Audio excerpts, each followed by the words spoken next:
तरी ज्याला मूलबाळ होत नाही ना, ते सगळ्यात मोठं त्याचं दुःख असतं. Easy availability of porn material. Actual sexual ॲक्टिव्हिटीपेक्षा व्हर्च्युअल सेक्शुअल ॲक्टिव्हिटीमध्ये लोक इतके गुंततात की ॲक्च्युअल सेक्शुअल ॲक्टिव्हिटी त्यांना इच्छाच होत नाही. की प्रेग्नन्सीमध्ये जस्टेशनल डायबिटीज ज्याला म्हणतात, every alternate patient is having gestational diabetes. मुली असतात ज्या मूव्हीजमध्ये काम करतात, काय करतात की ते IVFचा वापर करून तुम्ही प्रेग्नन्सी ठेवायची. हे काही नॅचरल नाही आहे ना. आत्ता आपल्याकडे अशा गोष्टी आहेत ज्या आधीच्या पिढ्यांमध्ये नव्हत्या, तरी सुद्धा हा इनफर्टिलिटीचा प्रॉब्लेम का सॉल्व्ह नाही होते. की 32व्या वर्षानंतर अशी वेळ येते की प्रेग्नन्सी राहत तर नाहीच, कधी कधी तुम्हाला डोनरचे एग्स घेऊन IVF करावं लागतं. मेन्स्ट्रुअल सायकल पुढे ढकलली जाते. ह्याचा कितपत परिणाम होऊ शकतो फर्टिलिटीवर? असे अनेक पेशंट्स आहेत की ज्यांच्याकडे पाहून तुम्हाला वाटणारही नाही पण त्याचा स्पर्म काउंट नील असतो. स्ट्रेसचा प्रेग्नन्सीवर काही परिणाम होतो का? कुठले फॅक्टर्स आहेत ज्याचा फर्टिलिटीवर डायरेक्ट अफेक्ट होतो? प्रेग्नन्सीमुळे सौंदर्यावर काही परिणाम होतो का? स्त्रियांचं वय जेव्हा 40कडे जातं तेव्हा मतिमंद मुलं होण्याची शक्यता एकदम सडनली वाढते. आता मूलबाळ होत नाहीये म्हणून जे कपल आहेत एकमेकांना दोष देऊ शकतात, अशा लोकांना तुम्ही काय सांगाल? तुम्ही कृपा करून 28व्या वर्षी लग्न झालंच पाहिजे असं एम ठेवा आणि 30च्या आत एक तरी मूल व्हायला पाहिजे हे तुमचं ठरलं पाहिजे. कारण काय की सेक्स बद्दलच्या आधीच्या लोकांमध्ये जे कन्सेप्ट होते किंवा जे काही भावना होत्या त्या सगळ्या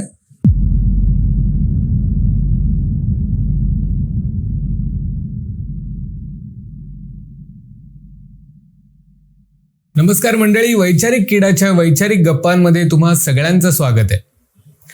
सगळं काही नॉर्मल आहे पण तरीही प्रेग्नंट का होत नाहीये असा प्रश्न आजकाल खूप जोडप्यांना पडलेला आहे. रिपोर्ट्स नॉर्मल वाटत आहेत, सगळं ओके वाटतंय, पण तरी सुद्धा गुड न्यूज मिळत नाहीये. ह्याच्या मागची खरी कारणं काय आहेत? मुळात प्रेग्नन्सी हा विषय ट्राय केले की होईल असा नाहीये. त्याच्यामागे खूप फॅक्टर्स आहेत. टायमिंग आहे, हार्मोन्स आहेत, स्लीप आहे, लाईफस्टाईल आहे, स्ट्रेस आहे आणि मेल आणि फिमेल ह्यांचे अनेक फॅक्टर्स कन्सिडर करावे लागतात. आणि ह्याचीच सगळ्याची उत्तरे द्यायला आज आपल्याकडे आलेले आहेत डॉक्टर चैतन्य शेब्बेकर सर, जे स्त्रीरोग, IVF आणि वंध्यत्व तज्ज्ञ असून ओमेगा हॉस्पिटलचे चेअरमन आणि व्यवस्थापकीय संचालक आहेत. सर, तुमचं वैचारिक गप्पांमध्ये खूप खूप स्वागत. नमस्कार सर. असं होतं पूर्वी की एकाच जोडप्याला 10 मुलं व्हायची आणि आत्ता असा प्रॉब्लेम आलाय की एक मुलगा किंवा एक बाळ व्हायला सुद्धा प्रॉब्लेम येतोय.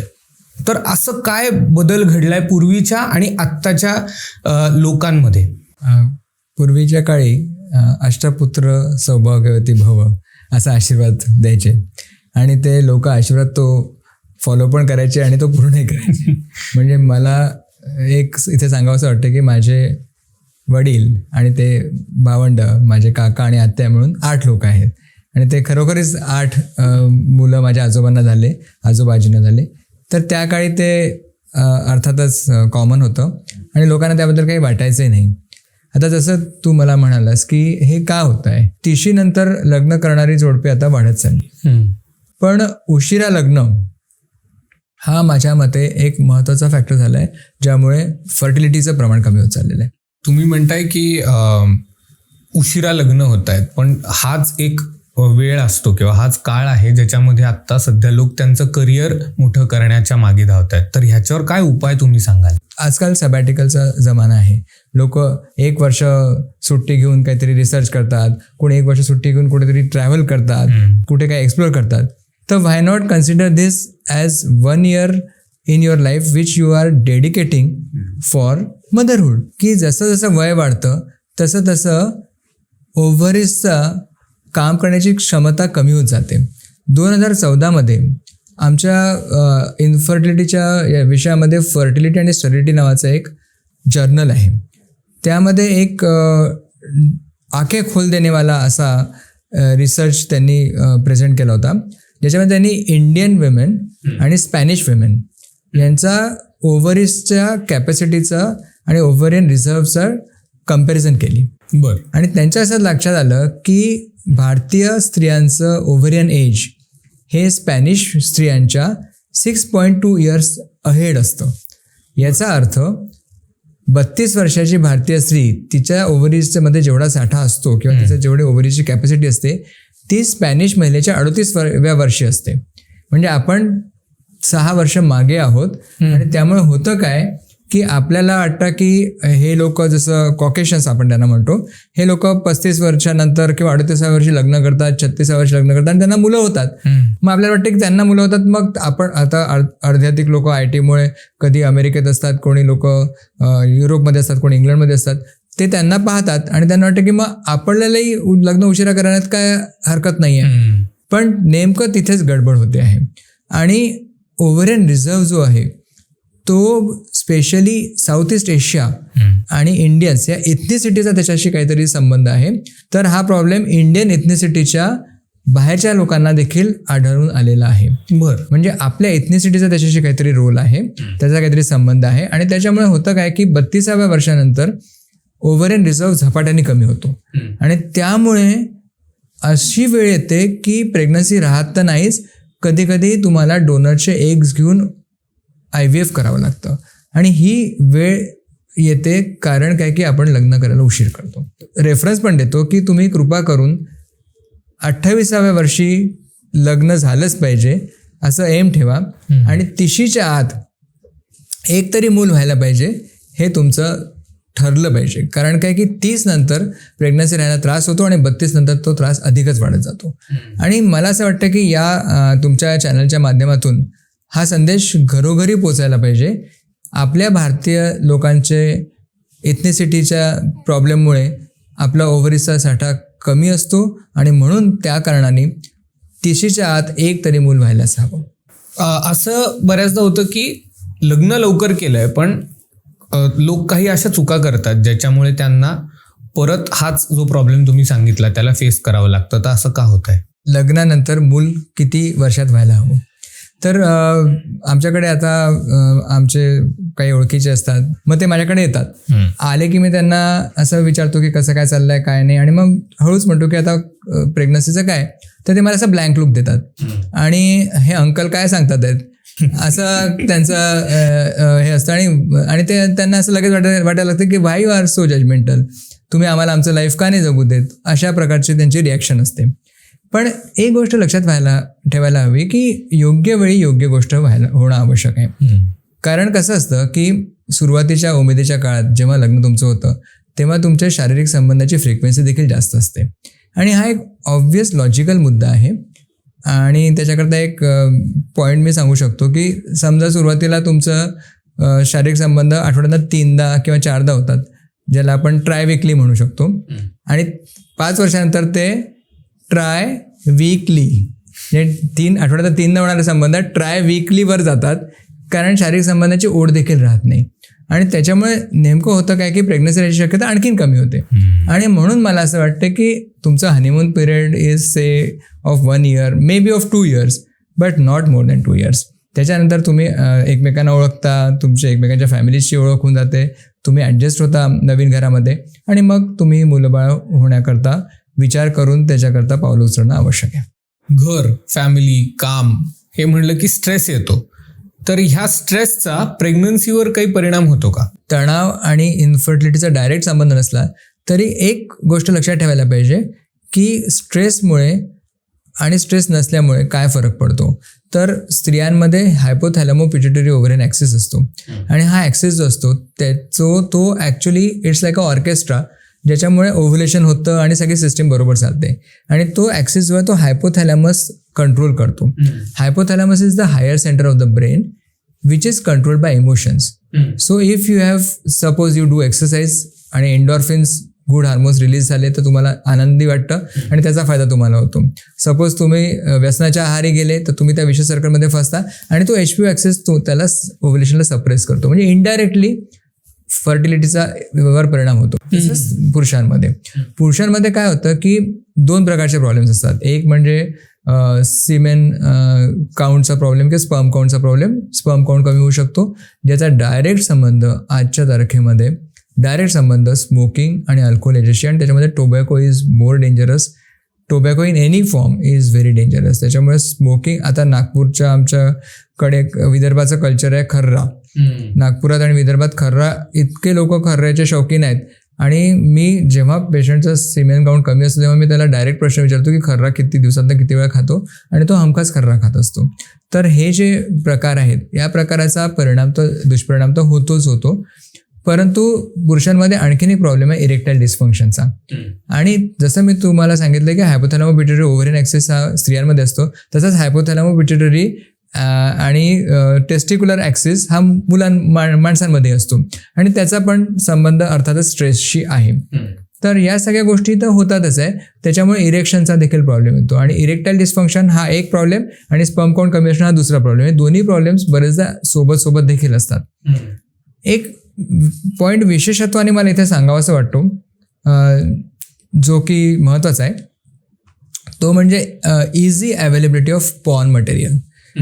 झालं काय की बिकॉज ऑफ दॅट या पॉर्न मटेरियलच्या इझी अवेलेबिलिटी, म्हणजे प्रत्येकाच्या मोबाईलमध्ये तुम्ही आज कुठलंही काही पाहू शकता.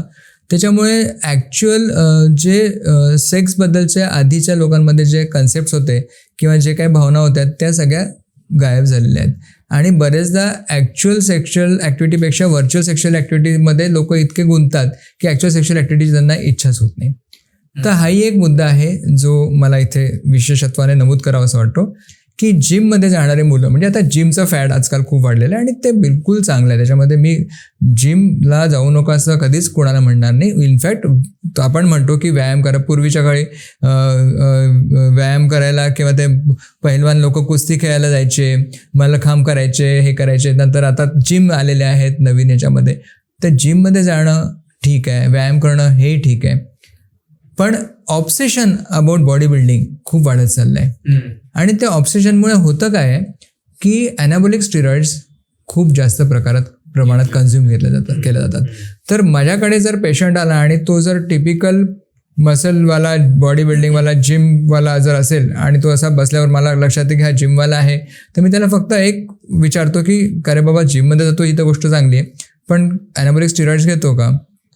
तर सुरुवातीला तर ते नाही म्हणतात, पण नंतर जेव्हा चांगली आपली ओळख होते तेव्हा ते हळू सांगतात की हो सर, मला इतकं त्याचं हे होतं, फॅड होतं की मी त्याच्याकरता स्टिरॉइड्स काही वर्षापूर्वी घेतले, आता बंद केले वगैरे जे काय असेल ते. आणि हे ॲनाबॉलिक स्टिरॉइड्स हे खूप घातक असतात आणि त्याच्याने स्पर्म काउंट ड्रास्टिकली ड्रॉप होतो. इनफॅक्ट असे अनेक पेशंट्स आहेत की ज्यांचं बॉडी बिल्डिंगला किंवा त्याच्याकडे पाहून तुम्हाला वाटणारही नाही, पण त्याचा स्पर्म काउंट नील असतो. आणि ती गोष्ट सगळ्यांनी लक्षात ठेवायला हवी की तुम्ही सगळं करा, पण कृपा करून स्टिरॉइड्सचं सेवन करू नका. सर, आता वय वर्ष 25 आणि वय वर्ष 35 ह्यामध्ये फर्टिलिटी डिक्लाइन कशामुळे होतीये? जसं मी तुम्हाला आधी सांगितलं, सगळ्यात महत्त्वाचा इश्यू आहे ओव्हरियन रिझर्वचा. आणि त्याला टेस्ट करण्यासाठी सगळ्यात महत्त्वाची टेस्ट आहे AMH नावाची टेस्ट, अँटी मुलेरियन हार्मोनची टेस्ट. आणि अँटी मुलेरियन हार्मोन जी आहे ती ओव्हरियन एज दर्शवते, म्हणजे ओव्हरीचं वय काय आहे ते दर्शवते. तुमचं क्रोनॉलॉजिकल एज आणि तुमच्या ओव्हरीचं एज. 25 वर्षाच्या मुलीचं क्रोनॉलॉजिकल एज 25 वर्ष असताना तिचं ओव्हरीचं एज 35 वर्ष असू शकतं. तर जर तुम्ही ह्या 10 वर्षाचा विचार केला तर हे 10 वर्ष ॲक्च्युली उमेदीचा काळ आहे.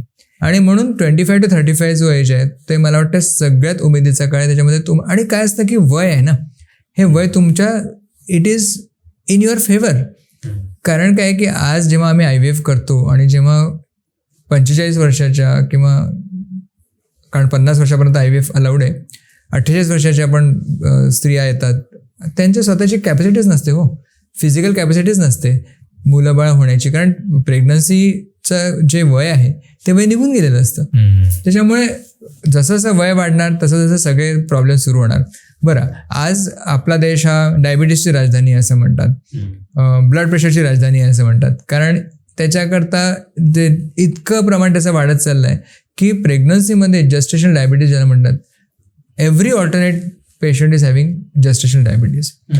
बरं, ओबेसिटी म्हणजे BMIचं तर असं आहे की BMI should be within normal range. समजा 22 ते 24 तुम्ही BMI असायला पाहिजे असं म्हणता, तर तो it should not be too low, it should not be too high. दोन्ही पण गोष्टी बरोबर नाही आहे. कारण दुसरा पण प्रकार आहे की ज्याच्यामध्ये पेशंटला आपली फिगर मेंटेन करायला म्हणा किंवा सुंदर दिसायला म्हणा, तुम्ही ॲनोरेक्झिया नर्व्होसा नावाची कंडिशन असते ज्याच्यामुळे, किंवा काही कंडिशन ज्याच्यामध्ये तुम्ही उलट्या काढता, काही खात नाही आणि तुम्ही त्याचं वजन कमी करता, तर हा पण एक प्रकार आहे. आणि दुसरा प्रकार आहे की आमच्याकडे आजकाल सेंच्युरी मारणाऱ्या इतक्या मुली आलेल्या आहेत की ज्या प्रेग्नन्सीमध्ये सेंच्युरी मारतात. सेंच्युरी मारतात म्हणजे काय, त्यांचं वजन 100च्या वर जातं. तर 100च्या वर वजन असलेल्या असंख्य मुली आहेत. आणि का बरं? कारण काय की पूर्वीच्या काळी सासू म्हणायची झाडू कर, पोछा कर, झाडू पोछा. अरे पोछा करायचं तुम्ही इमॅजिन करा, पोछा करण्याला किती जास्त कॅलरीज बर्न होतात. आज कोणी काही कामच करत नाही, त्याच्यामुळे वजन वाढत चाललंय. तर या सगळ्या गोष्टी आहेत ज्याचा इफेक्ट दिसतोय.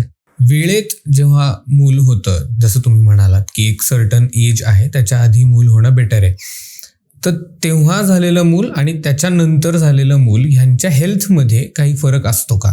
निश्चितच असतो. अगदी सगळ्यात महत्त्वाचा मुद्दा सांगायचा म्हणजे डाऊन सिंड्रोमचा. आता कसं आहे की जसं तुमचं स्त्रीचं वय वाढतं, इनफॅक्ट पुरुषांच्या वयाचा देखील त्याच्यामध्ये विचार केला जातो, पण पुरुषांचं वय समजा 50 वर्ष असं म्हणतात की 50च्या वर पुरुषाचं वय असेल तर स्पर्मची क्वालिटी खराब होते. पण स्त्रियांचं वय जेव्हा 40कडे जातं, अराउंड 40 असतं, तेव्हा डाऊन सिंड्रोम म्हणजे मतिमंद मुलं होण्याची शक्यता एकदम सडनली वाढते. कारण त्याच्यामध्ये ॲन्युप्लॉइडी होते, म्हणजे जेनेटिक डिफेक्ट्स होतात. बिकॉज ऑफ एज एग्समध्ये ॲन्युप्लॉइडी होते, एग्समध्ये एग्सची क्वालिटी खराब होते आणि त्याच्यामध्ये डाऊन सिंड्रोमची शक्यता वाढते. So down syndrome has a direct relationship with the age. हा एक मुद्दा झाला. त्याच्या व्यतिरिक्त अनेक गोष्टी आहेत, जसं बायकांना, स्त्रियांना डाऊन सिंड्रोम तर ठीक आहे, डायबिटीज, ब्लड प्रेशर, त्याच्यामुळे बाळाची ग्रोथ रिस्ट्रिक्ट होणं, त्या सगळ्या गोष्टी होतात आणि त्याचा लॉंग टर्म इम्पॅक्ट होतो. आणि म्हणून या मुलांच्या हेल्थवर पण दुष्परिणाम होऊ शकतात. आणि तुम्ही जर लॉंग टर्म स्टडी केला तर तुम्हाला डेफिनेटली दिसेल की ॲडव्हान्स एजमध्ये झालेले मुलं जे असतात त्यांचे पुढच्या फ्युचरमध्ये त्यांचे पण प्रॉब्लेम्स येऊ शकतात. आणि त्याचं एक ज्वलंत उदाहरण म्हणजे डाऊन सिंड्रोम आहे. लोक आत्ता बऱ्याचदा असं करतात की कुठल्या तरी सेलिब्रिटी किंवा कुठल्या तरी बिझनेसमॅन कडून इन्स्पिरेशन घेतात आणि म्हणतात की त्यांना 40व्या वर्षी जर मुलं झाली आहेत तर आम्हालाही होतीलच. तर अशा लोकांना तुम्ही काय सांगाल? सेलिब्रिटीजच्या प्रत्येक गोष्टींना आपण ट्रॅक करतो, त्यांना फॉलो करतो, त्यांच्यासारखं करायचा प्रयत्न करतो आणि त्याच्यामध्येच हा पण एक प्रॉब्लेम यायला लागलेला आहे की कारण काय करतात की जसं ज्या मुली असतात ज्या मूव्हीजमध्ये काम करतात त्या काय करतात की 40 वर्षापर्यंत किंवा 35 वर्षापर्यंत ते मुलाबाळांचा विचारही करत नाही आणि मग बरोबर 40व्या वर्षी त्यांना मुलं होतात आणि लोकांना वाटतं अरे यांना तर पटापट मुलं होतात, बरोबर जेव्हा पाहिजे तेव्हा होतात. पण ते इतकं सोपं नाही आहे. 90% of the girls who go for pregnancy at age of 40 they go for IVF. आता ते IVFचा वापर करून तुम्ही प्रेग्नन्सी ठेवायची हे काही नॅचरल नाही आहे ना. तुम्ही नॅचरली प्रेग्नन्सी का नाही ठेवायची आणि ती पण योग्य वयात का नाही ठेवायची? तर मला असं वाटतं की चांगल्या गोष्टी तुम्ही फॉलो करा, पण ॲट द सेम टाईम आपण काही सेलिब्रिटी नाही आहोत, आपण सामान्य माणसं आहोत आणि आपण सामान्य माणसाने सामान्य माणसासारखंच राहायला हवं. असेही लोक म्हणतात की आम्हाला लाईफ एन्जॉय करायला वेळच नाही मिळत आहे, मग आम्ही आत्ता कसा काय मुलाचा वगैरे विचार करू, सो आम्ही तो स्किप करू किंवा पुढे ढकलू. ह्या लोकांना तुम्ही काय सांगाल? माझ्याकडे जेव्हा कपल्स येतात आणि ते म्हणतात की प्रेग्नन्सी पाहिजे पण जे काय असेल ते आता वेळ नाही आहे, एक आमचे एक ओळखीचे आहेत, त्यांचा मुलगा आहे काहीतरी ट्रॅव्हलॉगवाला आणि मुलगी काही प्रोफेशनल डान्सर वगैरे. त्यांचं म्हणणं आहे की आम्हाला वेळच नाही आहे आणि आम्हाला आता आमच्या करिअरवर फोकस करायचं आहे. काही तो म्हणतो की मी तर ठिकठिकाणी जात असतो आणि मी इतका फिरतो की मी हे काही करूच नाही शकत. तर मी त्यांना एक सांगू इच्छितो की तुम्ही why not enjoy parenthood, because it gives you another level of happiness. आणि आमच्याकडे जेव्हा हे दाम्पत्य येतात, जेव्हा कपल्स येतात, ते म्हणतात की सर आमचं लाईफ बदलून गेलं. माणसं म्हणतात की सर आम्हाला घरी जाण्याची आता ओढ असते कारण बाळ घरी आहे, तर ते तो जो आनंद आहे ना तो वेगळाच आहे. मला आधी सुरुवातीला वाटलं होतं की मला हे नाही करायचं, पण आता हे झाल्यानंतर I am enjoying this period or phase of my life. तर ते करून तर बघा. आणि तुमचं आयुष्य बदलेल. आणि शेवटी सुप्रजनन करण्यासाठी तर आपण आलेलो आहे ना इथे. आपण हे का विसरतोय की मनुष्य जातीचं सुप्रजनन व्हायलाच हवं आणि त्याच्याकरताच तर तुम्हाला देवाने इथे पाठवलेलं आहे.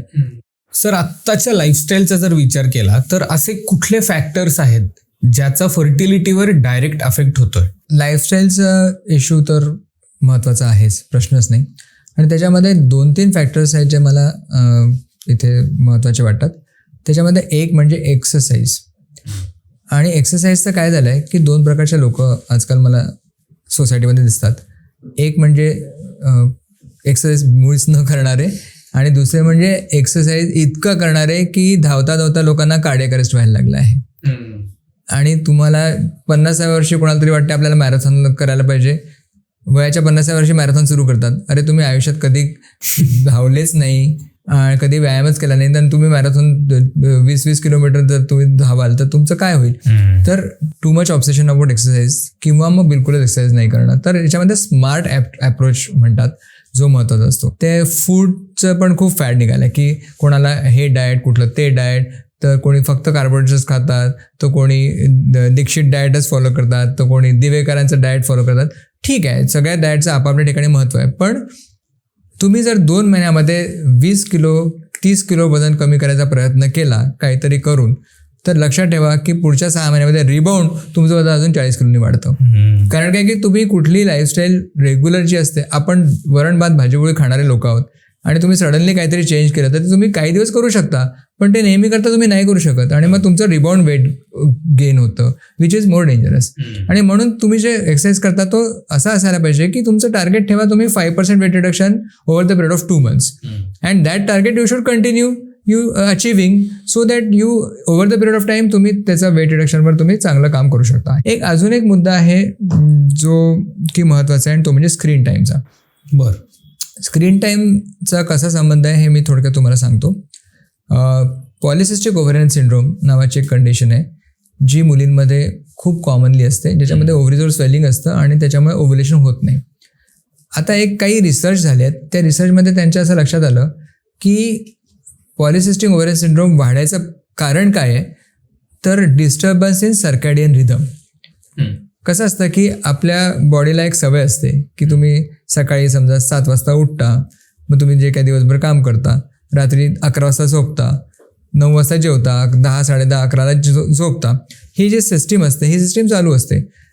आणि जर तुम्ही ही सिस्टीम डिस्टर्ब झाली तर पुन्हा मी जो मागे सांगितलं तो हायपोथॅलॅमो पिट्युटरी ओव्हरियन ॲक्सिस डिस्टर्ब होतो. आणि म्हणून रिसर्चमध्ये असं लक्षात आलं की ज्या मुली रात्री 2-2, 3-3 वाजेपर्यंत मोबाईलवर काहीतरी चॅट करतात किंवा रील्स पाहतात किंवा जे काय करतात, तर स्क्रीन टाईम जर तुम्ही खूप रात्री उशिरापर्यंत तुम्ही जर स्क्रीनवर असाल तर त्याच्याने हा हायपोथॅलॅमो पिट्युटरी ओव्हरियन ॲक्सिस डिस्टर्ब होतो, त्याच्यामुळे ओव्ह्युलेशन होत नाही आणि म्हणून प्रेग्नन्सी राहत नाही. तर सर्कॅडियन रिदम डिस्टर्ब होण्याचं कारण आहे स्क्रीन टाईम. आणि म्हणून मी आजकाल तर मी सगळ्या मुलींना सांगायला लागलो की रात्री 11 वाजता तुम्ही मोबाईल बंद करा आणि झोपी जा. तर त्या माझ्याकडे पाहून अशा हसतात आणि किंवा त्यांची आई जर सोबत असेल तर आई त्यांना म्हणते, पहा मी सांगत होते ना तुला की 10 नंतर मोबाईल बंद कर, आणि मग मला सांगतात की 2-2 वाजेपर्यंत मोबाईल पाहत असते. तर हे सगळं जे आहे हे सगळं निसर्गाच्या विरुद्ध आहे ना, आणि त्याच्यामुळे त्याचे दुष्परिणाम दिसायला लागलेत. आत्ता टेक्नॉलॉजी एवढी पुढे आहे, आत्ता आपल्याकडे अशा गोष्टी आहेत ज्या आधीच्या पिढ्यांमध्ये नव्हत्या, तरी सुद्धा हा इनफर्टिलिटीचा प्रॉब्लेम का सॉल्व्ह नाही होते? तर जसं जसं आता मोबाईल आला तर मोबाईलने प्रश्नच नाही, फायदा तर होतोच, पण त्याच्याबरोबर प्रॉब्लेम जास्त वाढत चालले आहेत. इंटरपर्सनल रिलेशनशिप मध्ये प्रॉब्लेम यायला लागले आहेत. तर त्याच्यामुळे काय झालं की टेक्नॉलॉजीचा योग्य वापर करणं पण आवश्यक आहे ना. आणि म्हणून त्याच्यामध्ये आमच्या गाईडलाईन्समध्ये लिहिलेलं आहे की तुम्ही जर एक्सरसाइज करता आहात तर तुम्ही त्या टेक्नॉलॉजीचा व्यवस्थित वापर करून स्मार्ट वॉच म्हणा किंवा काहीतरी करून तुम्ही किती एक्सरसाइज करता ते नुसतं नोट नका करू, तर ते तुमच्या फ्रेंड्सबरोबर शेअर करा, so that you can actually motivate others to do exercise. तुम्ही स्वतः जेव्हा तुम्ही एक्सरसाइज कराल आणि तुम्ही जर त्याला शेअर कराल तर दुसऱ्याला वाटेल की मी पण एक्सरसाइज करावा, आणि that is how you can actually. तसंच तुमच्या AI-मुळे तुम्हाला आता इतकी इन्फॉर्मेशन मिळते, मग त्या इन्फॉर्मेशनमधल्या चांगल्या ज्या गोष्टी आहेत त्या तुम्ही जर अवलंबल्या तर तुम्हाला त्याचा फायदा होईल. आता एक एंडोमेट्रियोसिस नावाची कंडिशन असते, त्याच्यामध्ये सिव्हिअर पेन होतं पोटामध्ये, कारण काय की आतमध्ये ब्लिडिंग होतं तेव्हा ओव्हरीजमध्ये सूज होते आणि एंडोमेट्रियोसिसचं प्रमाण खूप वाढत चाललं आहे आजकाल.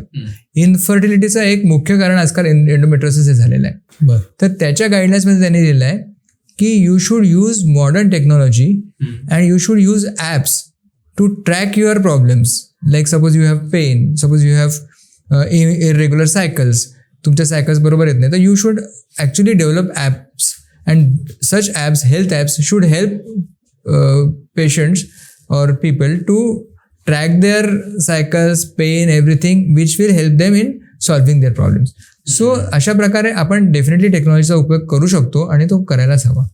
सर, लग्नानंतर आपलं सौंदर्य जास्तीत जास्त काळ टिकून राहावं म्हणून बऱ्याचदा प्रेग्नन्सीचा निर्णय हा पुढे ढकलला जातो. तर खरंच प्रेग्नन्सीमुळे सौंदर्यावर काही परिणाम होतो का? हे एक मिथ आहे. बरं. आणि मी तुम्हाला सांगू इच्छितो की ॲक्च्युली प्रेग्नन्सी नंतर आणि तुम्ही जर आई झाल्यानंतर तुमचं सौंदर्य खुलतं असं म्हणायलाही हरकत नाही.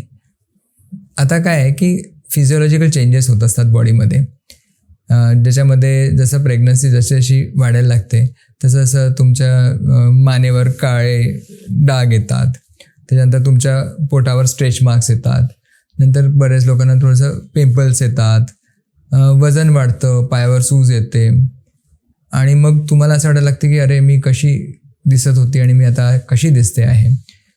तर ते थोडंसं त्यावेळेस त्याचा इम्पॅक्ट होतो. पण हा ट्रान्झियंट फेज आहे आणि 6 महिन्यामध्ये, डिलिव्हरीनंतर 6 महिन्यामध्ये हे सगळे चेंजेस पुन्हा पूर्ववत येतात. हे सगळ्यांनी लक्षात ठेवायला हवं. आणि दुसरी एक महत्त्वाची गोष्ट मी इथे सांगू इच्छितो ती म्हणजे ब्रेस्ट फिडिंगची.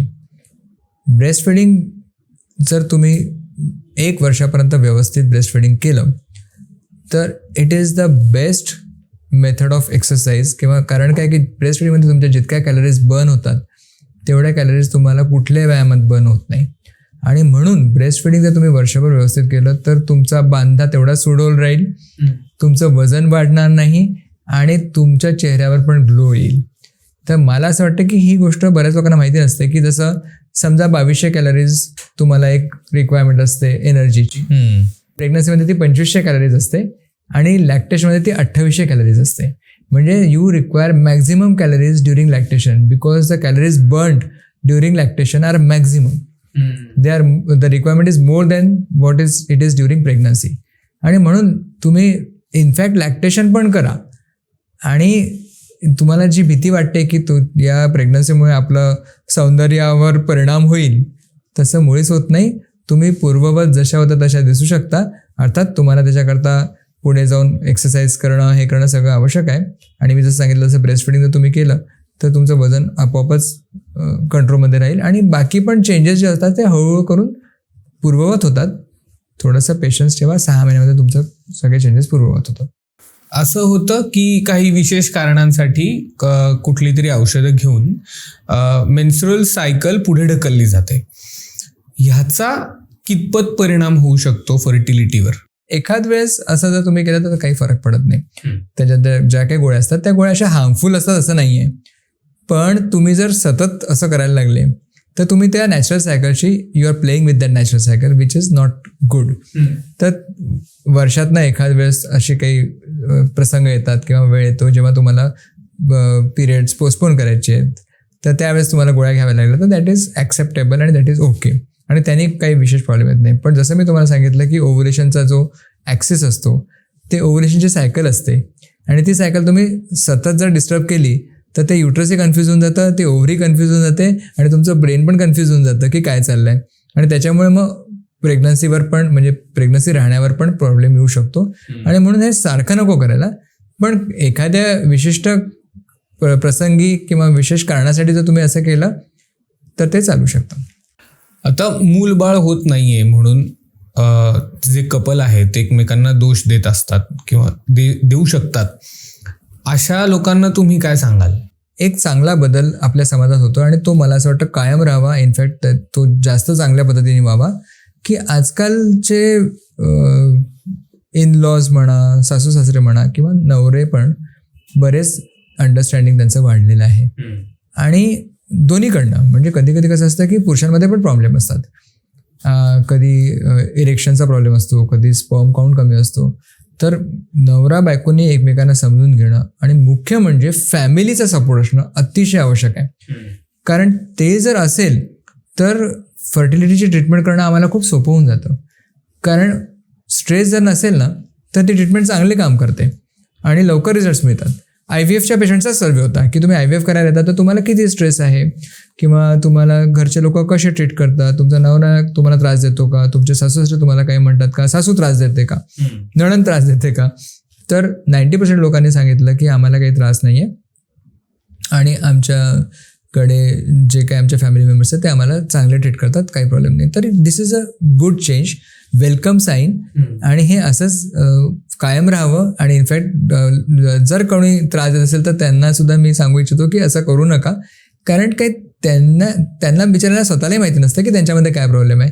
प्रेग्नन्सीच्या वेळेला कुठलं तरी व्यसन असेल तर नेहमी मुलीला टार्गेट केलं जातं की तू हे करू नकोस, त्याच्यामुळे कॉम्प्लिकेशन्स होऊ शकतात. पण मुलांना काय रिस्ट्रिक्शन्स असायला पाहिजेत ज्याच्यामुळे त्यांचा जो चान्स ऑफ गेटिंग प्रेग्नंट आहे तो वाढेल?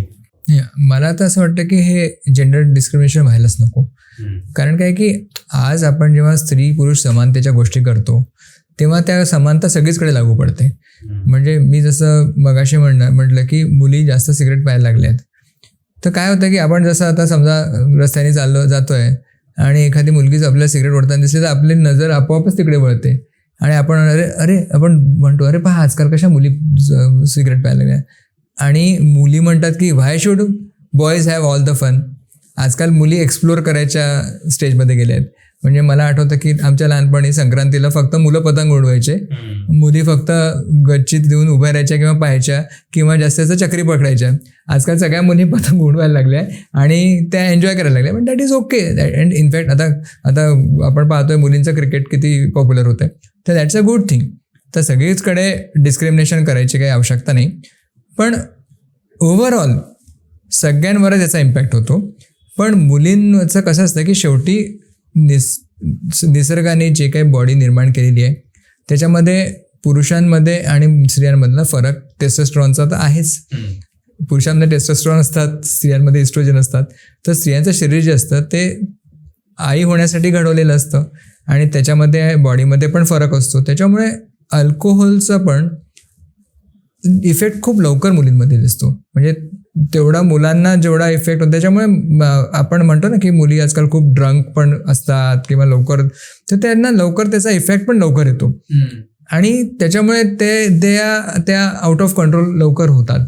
तर ह्या गोष्टी मुलींनी पण लक्षात ठेवायला पाहिजे की त्याच व्यसनाचा आपल्यावर दुष्परिणाम पण जास्त होतो. पण याचा अर्थ असा नाही की मुलांवर दुष्परिणाम होत नाही, असा मुळीच नाही. इनफॅक्ट मुलांवर जो परिणाम होतो तो आणखीन वाईट आहे. कारण माझ्या असं लक्षात आलं की smoking or tobacco in any form हा अतिशय हार्मफुल आहे. आणि आता तर आपण दारू पिणारे म्हणजे ओल्ड फॅशन समजले जातात. आता जमाना आलेला आहे वीडचा आणि ड्रग्सचा आणि त्याच्यामुळे कुठल्या लेवलला लोक गेले आहेत मी तर कल्पनाही करू शकत नाही. पण या सगळ्या गोष्टींचा डेफिनेट इम्पॅक्ट होतो आहे आणि स्पर्म काउंटवर तर होतोच आहे, इरेक्शनवर पण होतो आहे आणि oocytesच्या क्वालिटीवर म्हणजे मुलींमध्ये एग्सच्या क्वालिटीवर होतो आहे आणि ओव्हुलेशन बेसिकली जी सिस्टीम असते ती पण पूर्ण डिस्टर्ब होते. म्हणजे थोडक्यात म्हणजे सगळ्या चारी बाजूनी ते आपल्या बॉडीवर हल्ला करतात आहेत आणि जसं ओव्हरऑल तुमची हेल्थ त्यांनी डिस्टर्ब होते तशी रिप्रोडक्टिव्ह हेल्थ पण डिस्टर्ब होते. असा एक प्रश्न येतो सर की फर्टिलिटी रेट आत्ता खरंच वाढवण्याची गरज आहे का? कारण ऑलरेडी लोकसंख्या एवढी जास्त आहे. बिलकुल. म्हणजे हा प्रश्न तर मी तुम्हाला सांगतो, मी जेव्हा IVF सुरू केलं त्यावेळेस तर लोक मला म्हणायचे की अरे आपला प्रश्न भारताचा प्रश्न आहे लोकसंख्या कमी करण्याचा. आपल्याकडे रोज एक तरी न्यूज असते स्टॅम्पेडनी इतके लोक गेले, सगळीकडे नुसती गर्दी आहे आणि तुम्ही म्हणे आणखीन गर्दी वाढवायचं काम करताय. पण कसं असतं तसं नाही आहे ते. ज्या व्यक्तीला जो प्रॉब्लेम असतो त्याच्याकरता तो प्रॉब्लेम खूप मोठा असतो. तुमची लोकसंख्या जरी 140 कोटी 150 कोटी झाली असली तरी ज्याला मूलबाळ होत नाही ना त्याच्याकरता ते सगळ्यात मोठं त्याचं दुःख असतं. आणि शेवटी प्रत्येकाला ही मातृत्वाची किंवा आईवडील होण्याची ओढ असतेच. त्याच्यामुळे त्यांना तर तुम्हाला टार्गेट ट्रीटमेंट करावीच लागणार आहे. 97पर्यंत मी गायनी डिपार्टमेंटमध्ये काम केलं. जवळपास 5 वर्ष मी डिपार्टमेंटला होतो. तेव्हा जो डिलिव्हरीचा रेट होता त्याच्यानंतर तो मध्ये वाढला, पण गेल्या 5 वर्षात आणि स्पेशली 2 वर्षात तो एकदम कमी झालेला आहे. तर सगळीचकडे ओव्हरऑल असं आमचे मित्र पण सांगतात जे कॉलेजमध्ये आहे किंवा आमच्या पण लक्षात आलं आहे की ओव्हरऑल फर्टिलिटी रेट डिक्लाईन होतो आहे आणि भारताचा तर निश्चितच डिक्लाईन होतो आहे. आणि म्हणून आपल्याला असं नाही की आपल्याला लोकसंख्या वाढवायची आहे, आपल्याला लोकसंख्या कंट्रोल तर करायचीच आहे. त्याच्यामुळे असं नाही आहे की मुलंच होऊ द्यायचं नाही किंवा इकडे पॉप्युलेशन वाढते आहे म्हणून IVFची ट्रीटमेंट करायची नाही, असं नाही आहे. तो प्रत्येकाचा वैयक्तिक विषय आहे आणि त्याला आपल्याला ॲड्रेस करणं आवश्यक आहे.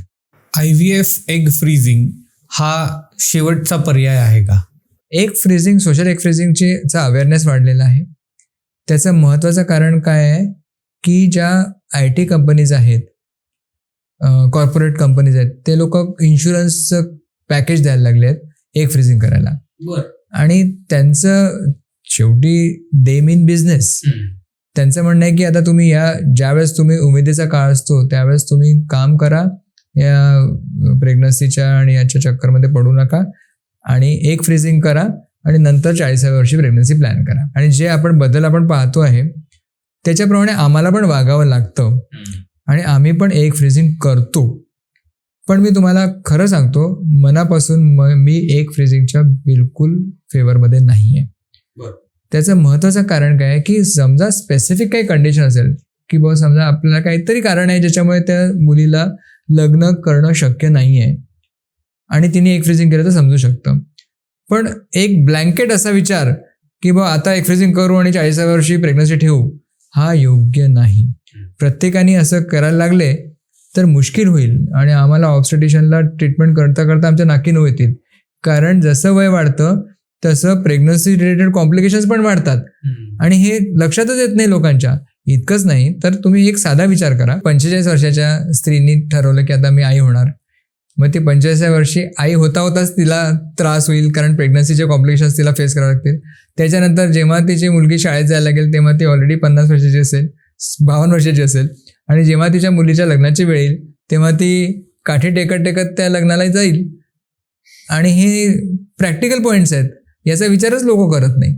तर तुम्ही तुमचा विचार करा, पण तुम्ही तुमच्या कुटुंबाचा देखील विचार करा आणि एक ओव्हरऑल त्याचा काय इम्पॅक्ट होऊ शकतो याचा देखील विचार करा.